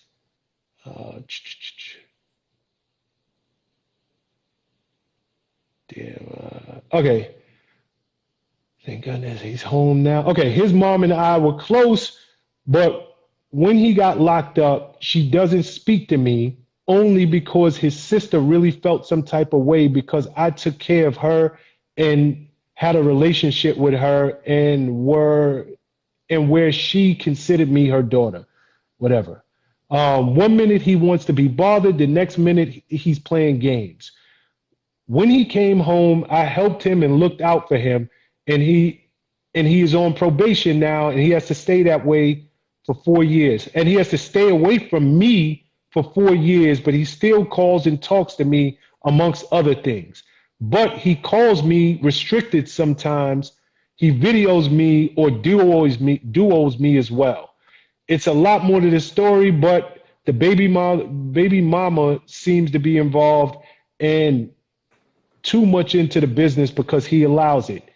He always tells me that he loves me. He always tells me when he sees me that we have been through so much together.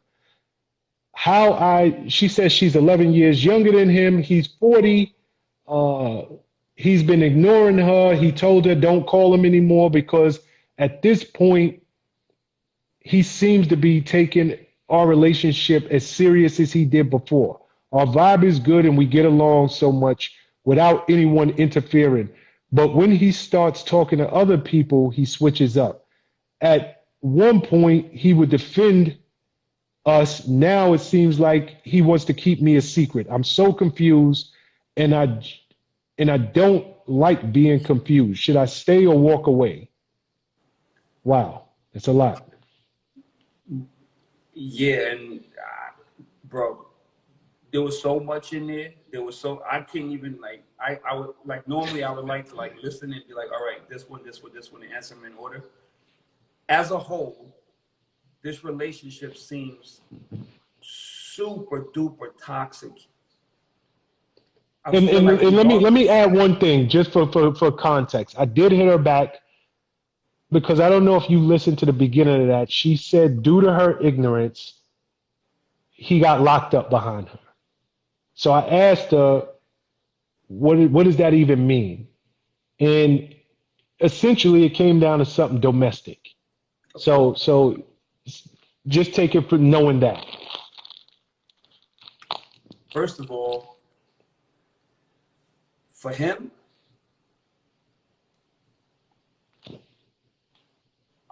you can't put me in jail and it'd be okay. You can't put me in jail and it'd be okay. So with that being said, from his perspective, this relationship been over. So we can start there, right? So he's a fool for even entertaining this. But that whole paragraph was a lot. You've put a man in jail that probably shouldn't have been in jail. However, I don't know how that works with domestic, because if a nigga hit you, then he hit you. So now we're making a reason for why he hit you, and maybe you were wrong and thought he cheated when he didn't, and came for him, and the nigga put his hands on you, and the reality is he still put his hands on you. So there's never no justification for a domestic, unless you hit him first and y'all was just scrapping. Secondly, you put somebody's son in jail through your ignorance. So like, listen, I can't even grasp it all. I just feel like it's so much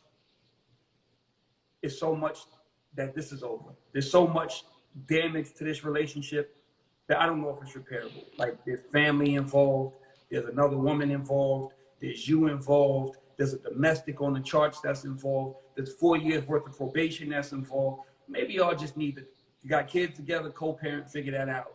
But as far as trying to actually have this relationship and move forward with it, it just seems like there's so convoluted and so much shit involved in it right now that I don't even know that you can ever fix all of that. It just seemed like, just by virtue of the way she wrote it, the shit was all over the place. Like, it just seems like there was nothing right about this whole situation. And I don't know that you can make a 100% wrong situation right, ever. So just like, yo, move on. Okay, here's my thoughts on it. And again, before I even get into it, ladies, please, if you are writing to us, make it count. That was so all over the place. Now, remember when I was trying to grasp it, it was like, wow, like it's a lot. So please take your time, proofread what you send, make it concise, and make it count. Just get to the points. But here's my thought. She said she got him locked up. Now he's home. She used to be able to go to his house and just pop up. Now she can't do that. She used to call him. He picked up. Now he picks up. He doesn't pick up, but he'll call her back. She used to be good with his mother. Now his mother won't talk with her. He used to be good. She used to be good with his sister. And now the sister won't talk with her. She feels as though the family is in their relationship and they can't move on. Young lady, he's 40, you're 11 years old, younger than him, so that makes you 29. So let me help you. I'm calling you young lady because you're still very young. You're old enough that you should see the writing on the wall, but you're still young. You messed up let me take this from a different direction. And I've said this before, and it's why I love women, and in particular, I love black women, because black women will give their men hell. They really will. But they don't want nobody messing with their black men. I don't care who you are. I can give you all the hell in the world, but I don't want nobody else messing with my black man. You got somebody's baby locked up. That man is 40 years old. But to his mother, that black queen, that is my baby. That old 40-year-old man, grown man, I don't want to call him old, that grown 40-year-old man, that is my child.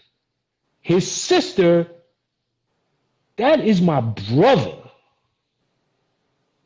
When you lost them, and I understand it was due to your ignorance, I get it. I'm not saying that man didn't deserve to get locked up, because for all I know, he did. But you gotta understand, his mother and his sister, two black women, have watched you hurt somebody they love. They will be in that man's ear for life. I can guarantee you on any and everything in this world, they are doing everything humanly possible. They are damn near brainwashing this man. They are shaming him. They are guilting him. They are using every tactic under the sun to make sure he don't end up back with you. Guaranteed.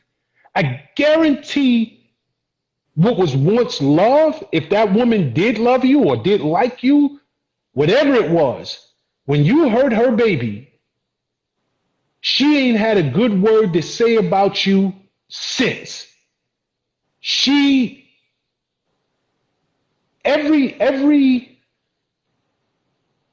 B word she can use, the reason that man is not returning your calls and not letting you over, the obvious answer will be he's with somebody else, which he probably is.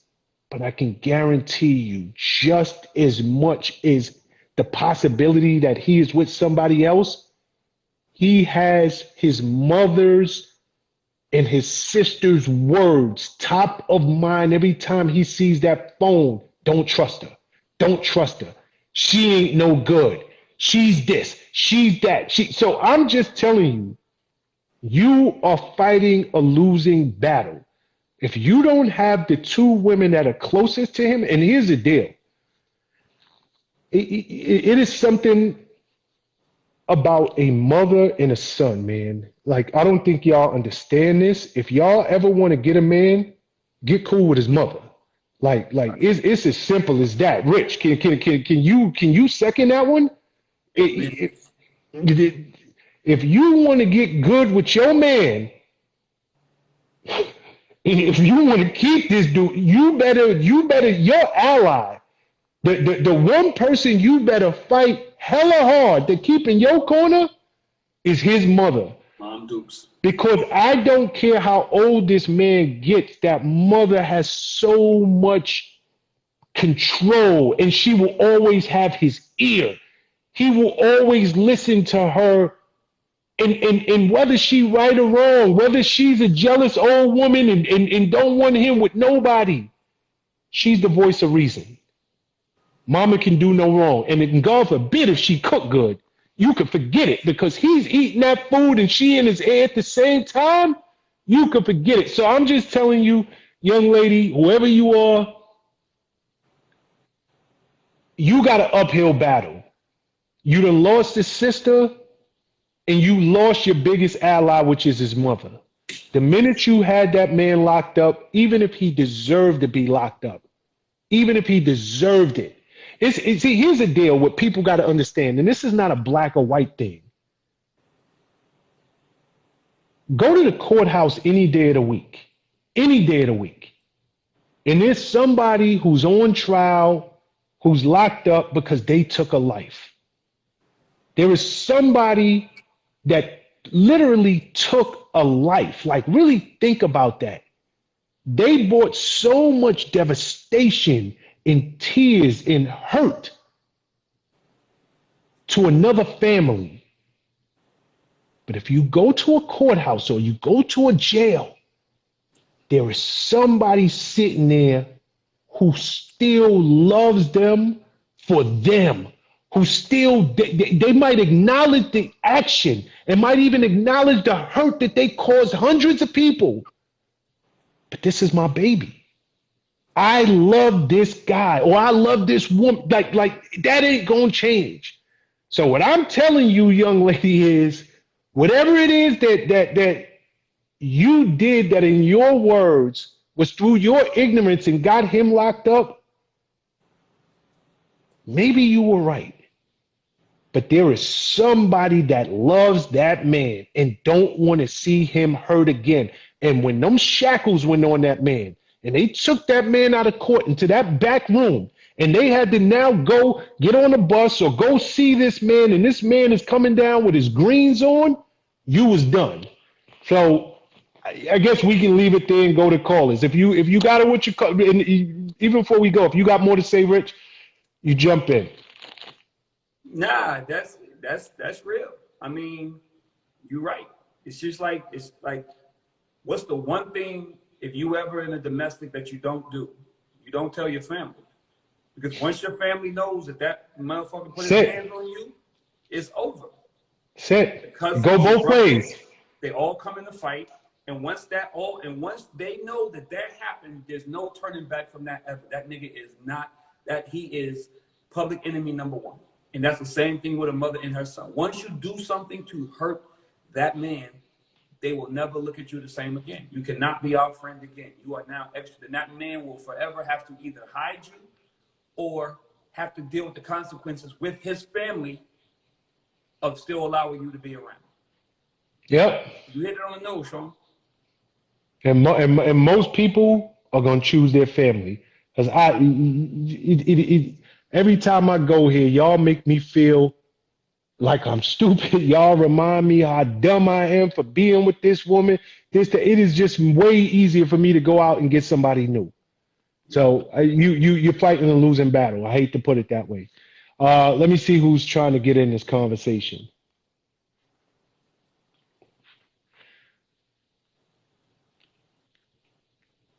Let's see. I didn't mean to do that. I'm sorry. I apologize. Okay. Didn't you come on last week and do the same thing? Not me. Don't even say me. Not me.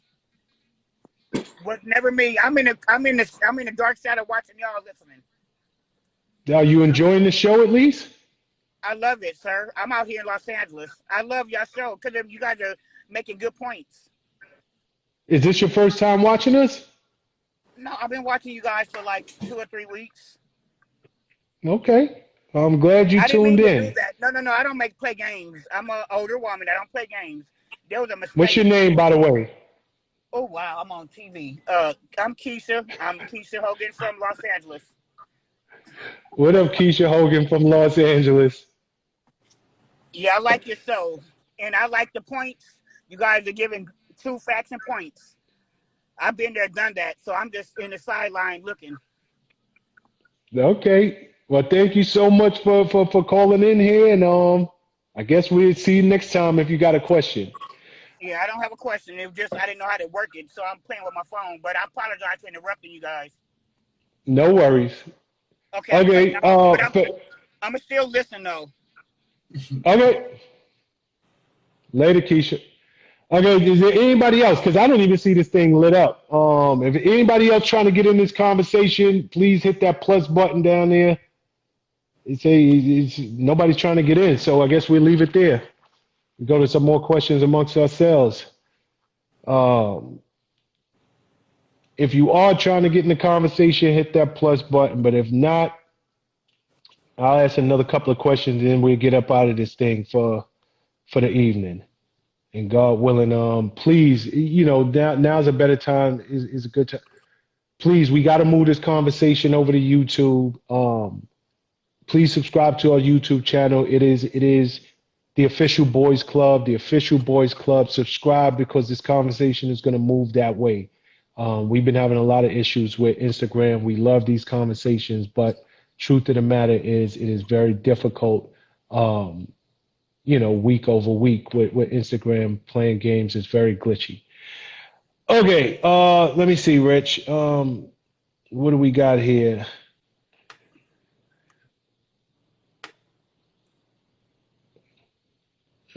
Bear with me. I don't even know.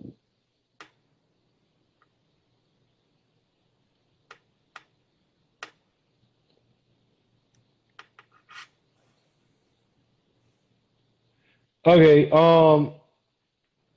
here's a question that somebody wrote into. Matter of fact, I see somebody trying to get in the conversation.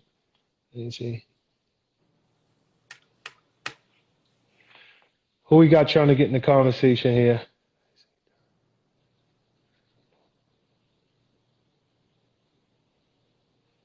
Okay, I don't know. Here's a question. Ready? Mm-hmm. It says, does an emotional affair / cheating hit a man's ego differently as compared to his girl / wife having a sexual / physical affair? Or is it all the same to a man's ego and heart? Cheating is cheating. Is trust broken for him forever?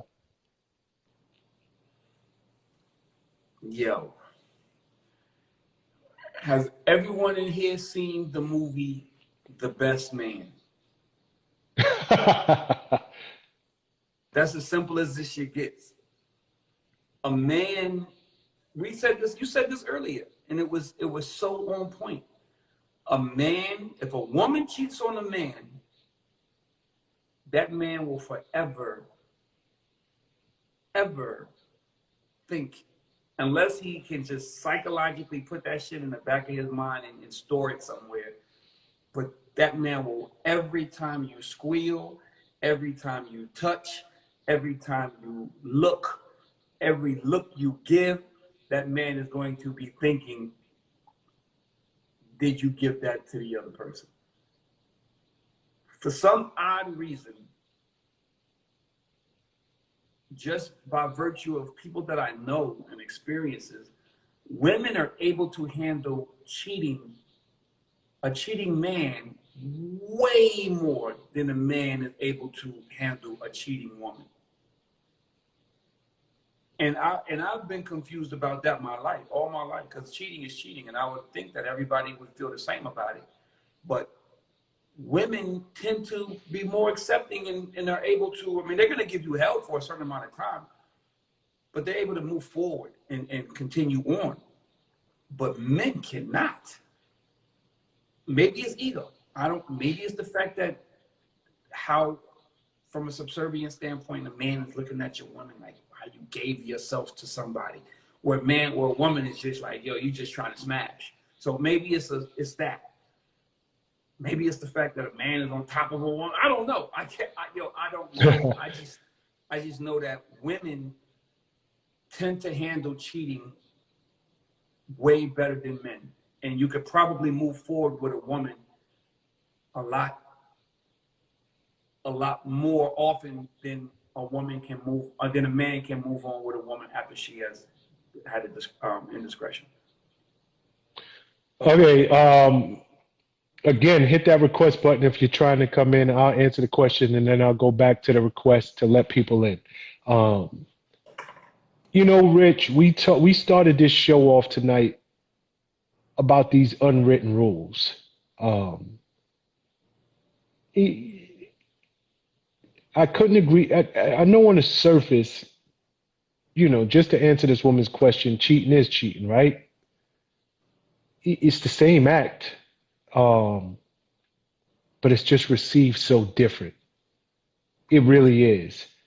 I think the difference is women expect men to cheat. Men expect women to be faithful. I think from the time a girl is a girl and she is coming into womanhood, she's literally coming into womanhood through popular media, through her friends, through imagery on TV. The man is always out there cheating. So there is an expectation that number one, whatever man I'm going to be with is going to be very experienced, for lack of a better way to put it. I know he is going to have a lot of women that he has slept with. And there's also an expectation, even though it kills him, but men cheat. Men are raised the opposite. We, from the time we are boys coming into manhood, even if you want a straight slut, even if you want a skank, even if you want a chick who does unfathomable things in the bedroom, you are taught, get a virtuous woman, get a woman who don't cheat, a woman who don't have a past, a woman who's a woman. And I think, yes, on the surface, cheating is cheating. It is. It is an act of betrayal. It is a physical act. But because of our past, because of imagery, how we were raised, we just receive it way different. So I think it hits a man's ego 50 million times harder than it hits a woman's ego. Because and I could be wrong, and y'all can call in about this if you want, but I think it comes down to expectation. Real talk. All right, let me see who's in the thing. Got a couple of people trying to get in. Shout to my boy Joel.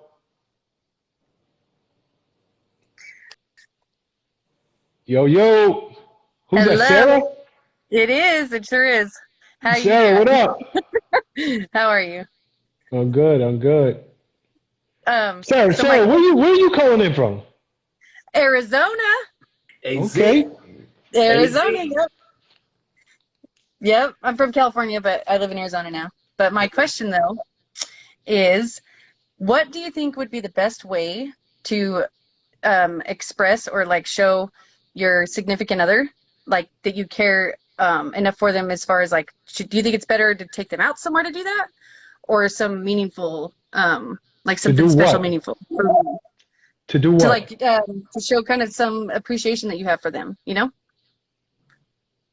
for a man? Just regular general appreciation? Yeah. Okay, I want to make sure I got the question right. You're saying, Yeah. what is the best way to show your appreciation to your significant other just for Yeah. them being them? No, just for them, doing what they do, as far as being, they've been your ride or die for a while, Like, my man is my best friend. So I wanted to know from a guy's point of view, what would be the best way to go about expressing that for him, That's easy. What? Yeah, Rich. That's an easy one. What? take yourself out of the equation. This is something that you're doing for him. Yes. You should do what he wants to do. Okay. The things that he loves the most are the things that he's going to appreciate the most.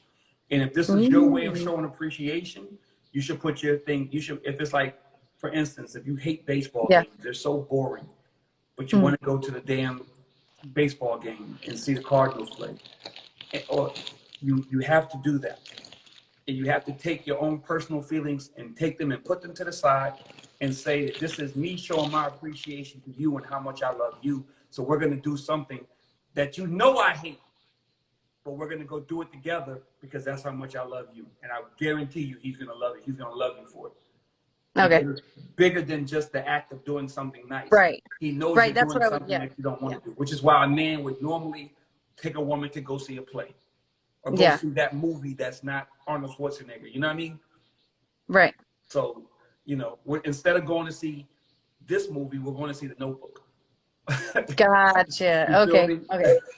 Yeah. So now it's bigger than the actual act. It's like, wow, she did that for me. That was 100% for me because I know. Right. All right. Yeah, I couldn't agree with Rich more. You know, I think from a man's point of view, well, I'll also even speak from Sean's point of view. I like home cooked meals. Like, quite honestly, that's what I like. See, but he's a cook though. He's the cook though. But you know your man. Yeah. I don't know this guy. Right. I'm telling you, Sean, I like home cooked meals. Yeah. So we could go to the most expensive restaurant in the world. It would be nice, and I would appreciate the gesture. But if I got that home cooked meal, for Sean, we don't need to go out. We don't need to spend no money. We don't need to do none of that. This is what I enjoy. So my thing to you is exactly what Rich said. You know your man. Yeah. And this doesn't come down to spending money. It doesn't come down to extravagance. It doesn't come down to you doing something. Because truthfully speaking, your man just might want to sleep late on a Saturday because you wake him up with 50 things to do every Saturday morning and he can't take it seriously. And you give him the damn weekend off and literally let this man watch baseball or basketball or whatever that would mean more to him than you pulling up with something you spent hundreds of dollars on. I promise you. Right.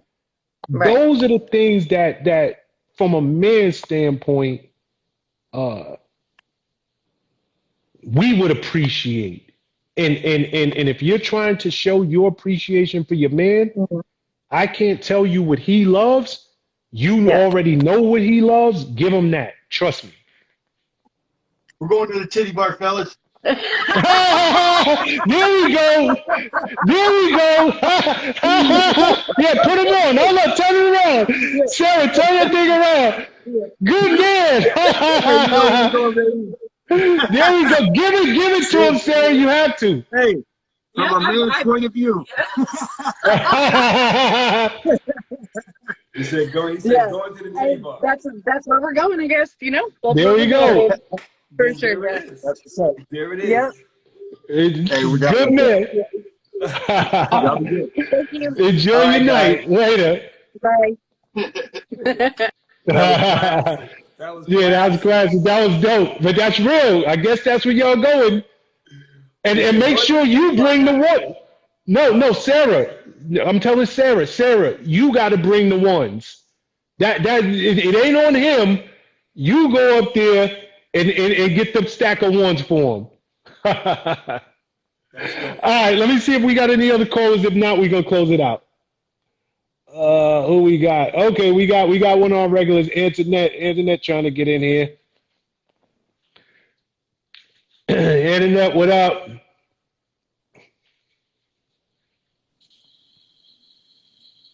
Hello, Sean. Hi, Rich. What up, girl? What's How up, are you? Antoinette? Sean, I'm going to go to you on something you said earlier. I'm not sure if it's a question, but there's not a lot of people in here tonight, which I'm going to discuss with you in a few seconds from last week where I couldn't find you guys. But for now, because there's only 100 people or less in here. But anyway, Sean, earlier you said Black women do ride for their man. They'll say what they want. They will curse them out. They will do whatever. Do you believe that that is only Black women? Because I'm a ride or die. And You missed my point. Okay, maybe I did. You missed my point. I did get So I'm gonna say it slow. having a problem finding you guys. The last 2 I'm weeks. sorry. Tonight, I'm sorry. I came in here at 8:30 tonight. Usually I'm in by like 7:30. Well, you couldn't find us tonight because we're on Sean's page and not mine. But yeah, and last week I missed a show. I've been trying to find last week's video to watch it. And you can't find last week's video to watch it because my page was taken down and I didn't post it. Oh, okay. See, but I went under YouTube too and was trying to find it. I know. But if my page was taken down and Sean couldn't take the audio and put it on YouTube because we got canceled I got taken down the next morning. Oh, you did something bad, huh, Rich? So what I need you to do, Antoine, in the same vigor and enthusiasm, you come into this chat talking that shit. I need you to hit Instagram and say, give Richie his page back. You want me to do that? I will. Absolutely. I'll fight for you. I'm a ride or die. I am your fan. And you know that, both of you. I love you both. I love what you do every week. Believe me, I grow every week from everybody else, from you guys. So I will go on your page or wherever, Instagram, and tell them suckers why the fuck they took you down.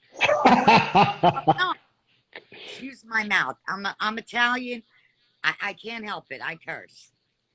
There's no kids here, so I don't have no kids anyway. But so maybe back to Sean. Maybe I did miss your point, but when I say I am a ride or die, I don't care if I'm with a Black man, Spanish man, white man. You're my man. I'll say what I want to you, but nobody else. And it goes the same thing for my family. I will curse my family out in a minute, but won't let nobody else in the street or one of my friends talk shit about my family. It's the same thing. So tell me, what did I miss about the point that you were trying to make in that statement where you said Black women will ride? What didn't I understand about that? I didn't say Black women will ride. What I said, and I'll try to go slow. Internet is right now. What did Rich Okay, you ready? I don't know. Are you ready for the answer? Yes, love. Yeah. I said what I love about Black women is they will give a Black man crap. They will drive a Black man up a wall. They will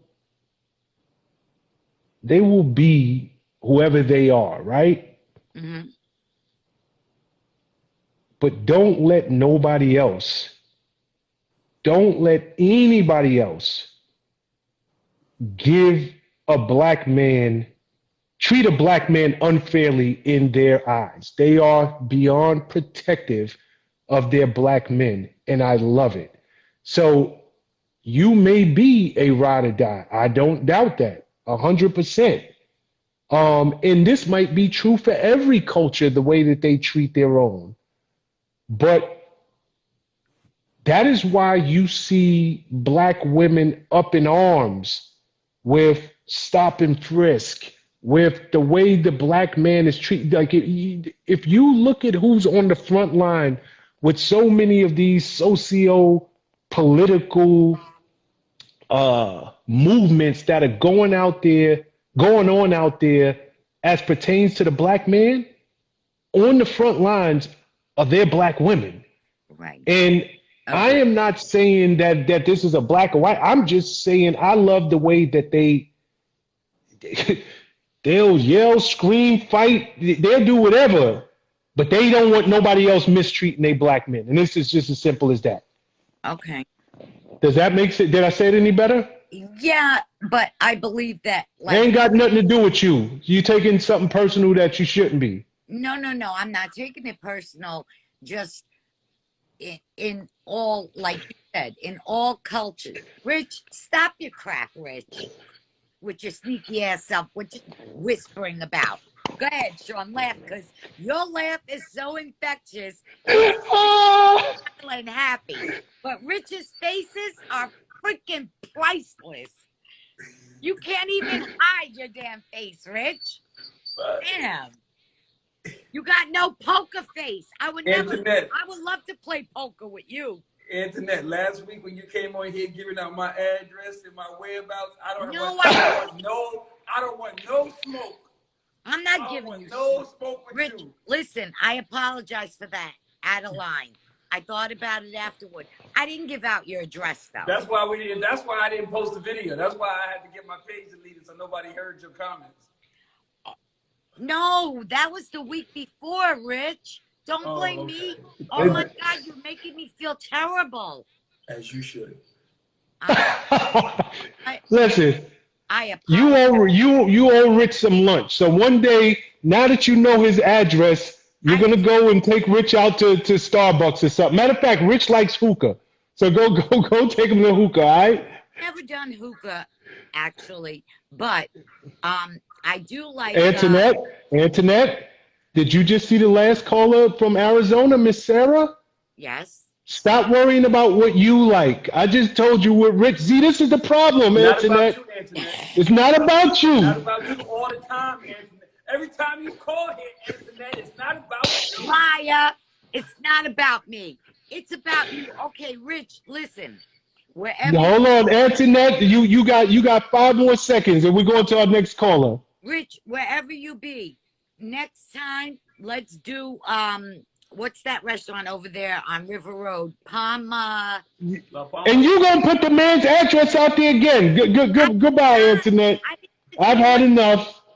No. See, we love you, Antoinette, but enough is enough. See you next week. Antoinette, If I could Antoinette done she done put the whole River Road out there again.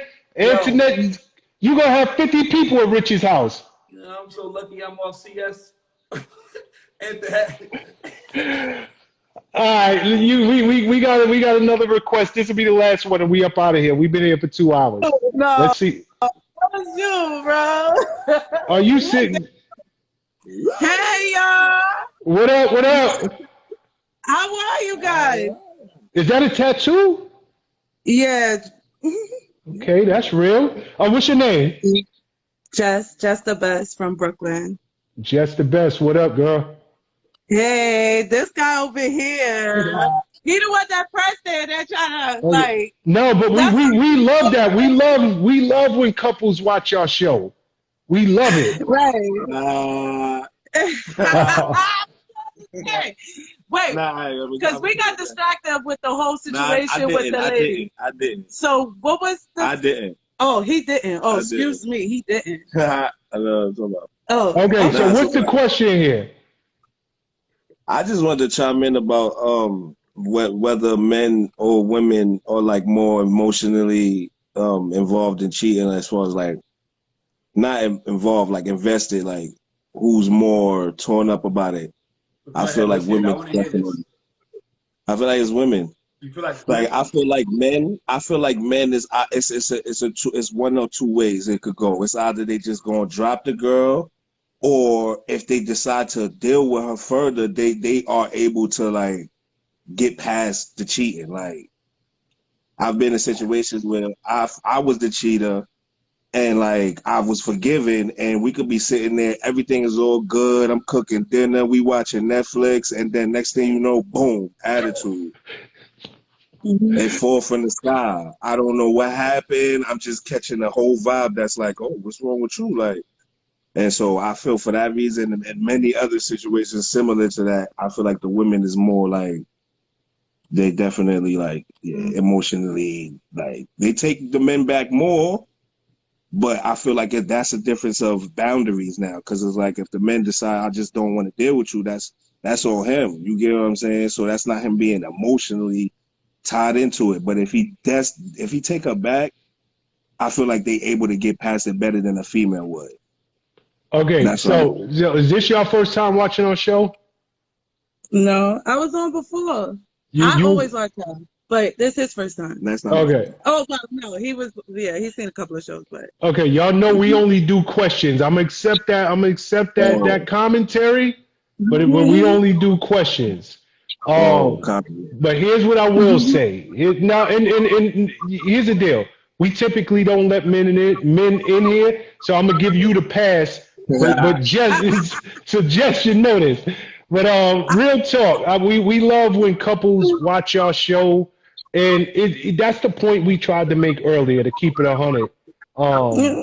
I think women do take men back, but it's not even about taking them back, accepting the apology. It is, can you get past that hurt? And most women, they're just looking at, I want to get the man back, but not realizing what comes back with him is the hurt and the pain he caused me and the mistrust. And every time I think about it, he could be cooking, he could be sweeping the floor, he could be doing all the right things, but it's just the same man who hurt me. That's the same man who lied. That's the same man who I know was with this woman who I know. So to me, it really comes down to, can you truly forgive somebody? No, can you truly forgive the act? Can you get past the act? I'm sorry, but I think that men could be the same way as well. As human beings, we all emotionally correct tied to some type of thing. So because my ex-husband, when I cheated on him, he was able actually to get over it and forgive me, and we ain't never go back to, that when, like, we ain't never really talked about it.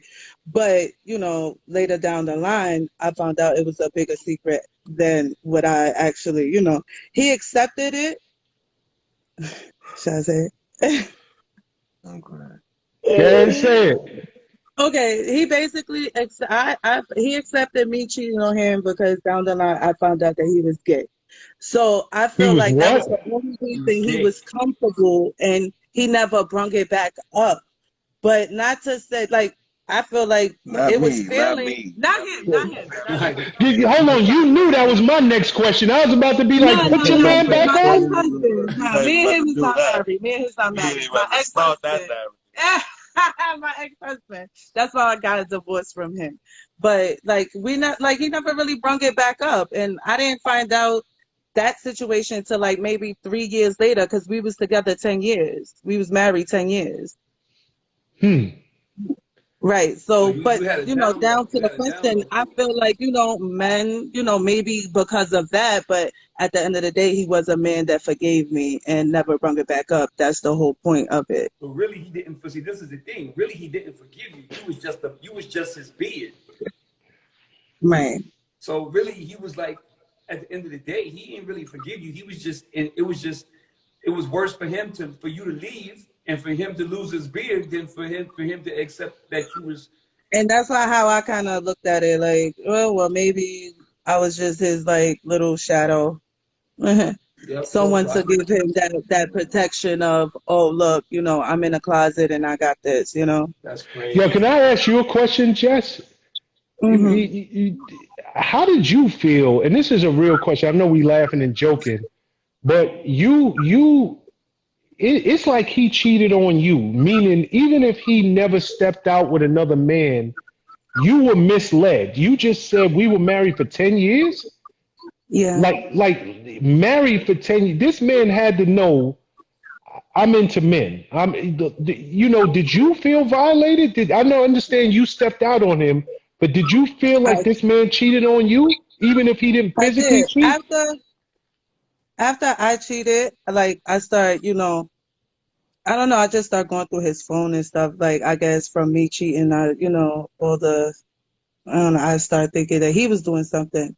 So then as I started looking through his phone, it started with the gay porn. And I was like, like, hold on. So, Google's your best friend, and Google tells you like that's the first steps of finding out and this and the other. So I'm like, hold on, are you gay or something? So then I'm going through his emails, and I had hacked his phone. I put his email address to my email address, basically to my phone. And what happened was an email had came in, and it was him with another guy doing some sexual things. And when I seen this, it was like I was like numb. I was hurt. It was like a smack in the face. Like 10 years, 2 kids later, it was just like crazy. Like, so hold on, this man was, see, this is some Law and Order shit right here. So you seen that episode of Law and Order? Anyway, trapped in the closet. Yeah. So this, hold up, y'all got 2 kids? 2 kids. So this nigga was sleeping with men and coming home and raw dogging you? Okay. That nigga need his ass beat. Yo, I wanted to kill this guy, That man. nigga need his ass I beat. wanted to. Yo, I went to, and it was like during Corona. I couldn't find no lawyer. I called all types. I found this one lawyer, like he really helped me out. Big up to him. Like he like got it done for me. Like he felt so bad for me. I was like screaming, crying. Like I was like very upset. Like it was just like I went to the doctor. Thank God everything's good. I'm 100% okay. No, nothing. And I thank God for that. And I gave him the divorce, and, now he just co-parent for the kids. And, I'm not judging him. At the end of the day, he's the kid's father. And I would never want them to find out that secret. When they get older, if so, they How old are your old enough to kids? deal with it. How old are your kids? 7 and 3. Got you. Okay, so they're not on Instagram. No. Okay. Here's the only thing, because you missed the point of my question. I wasn't talking about him physically cheating on you.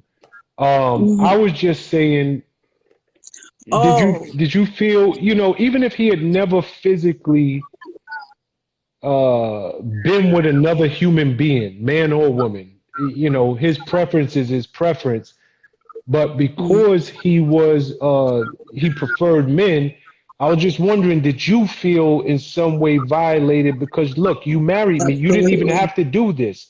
Like we have 2 kids together.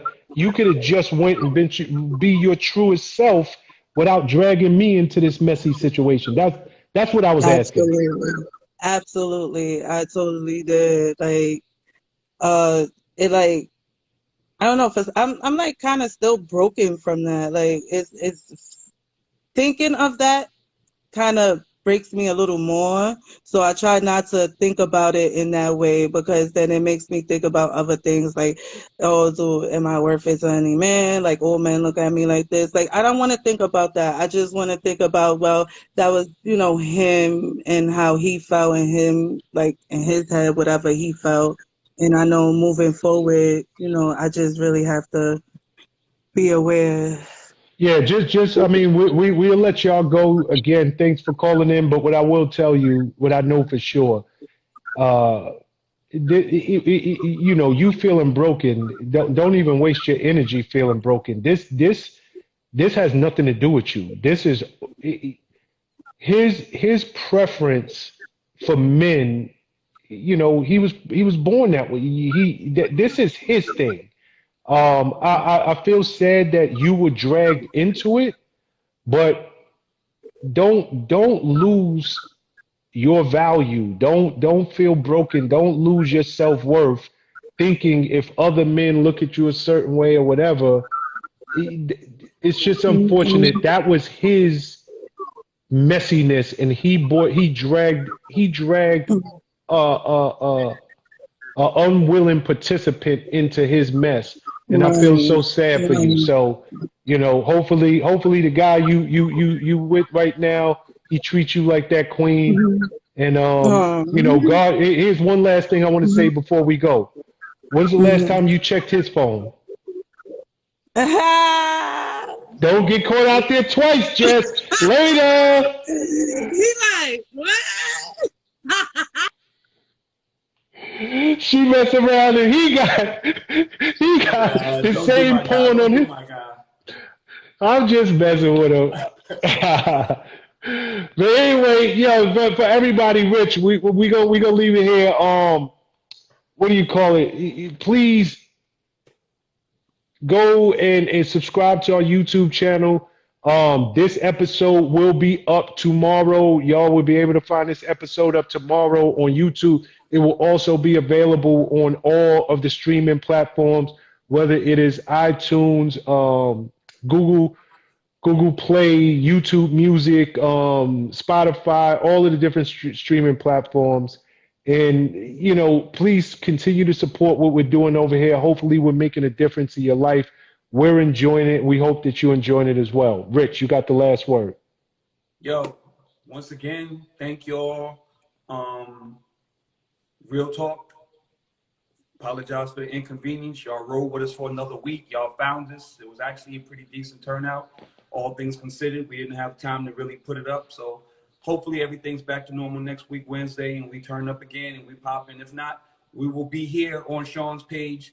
And please, y'all, like Sean said, we're trying to take this thing to YouTube. So the people that are in this room, you should literally go to your YouTube pages right now and sign up.